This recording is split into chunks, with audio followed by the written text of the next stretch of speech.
दरम्यान आगामी विधानसभेमध्ये महाविकास आघाडी 180 जागा जिंकेल असा विश्वास संजय राऊतांना आहे।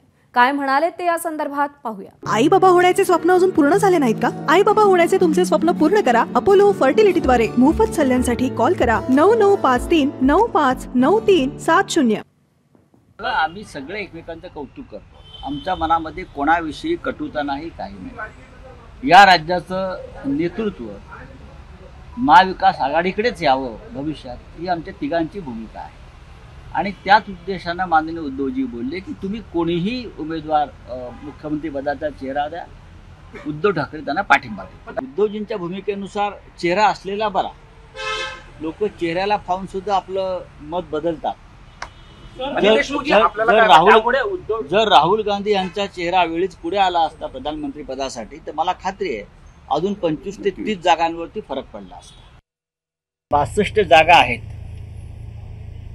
त्या 62 पैकी किमान महाविकास आघाडी मिळून किमान 50 ते 55 जागा जिंकाव्यात आणि जिंकल्या जातील असं वातावरण मला विदर्भात दिसत आहे। तिन्ही नेत्यांनी सांगितलं की जागांसाठी एकमेकांचे पाय ओढायचे नाहीत, ओढाताण करायचे नाही, एकत्र आपण निर्णय घेऊ कोण कुठल्या जागा लढणार। विदर्भामध्ये काँग्रेस असेल, राष्ट्रवादी काँग्रेस माननीय पवार साहेबांची आणि शिवसेना, या तिघांनी एकत्र बसून विदर्भासंदर्भात निर्णय घेऊ 20 तारखेला आणि 21 तारखेला या संदर्भातल्या बैठकांना सुरुवात होते। त्याच्यामध्ये जसे डिव्हिजन विभाग वाईज जागांवर चर्चा होईल, त्यात विदर्भसुद्धा असेल।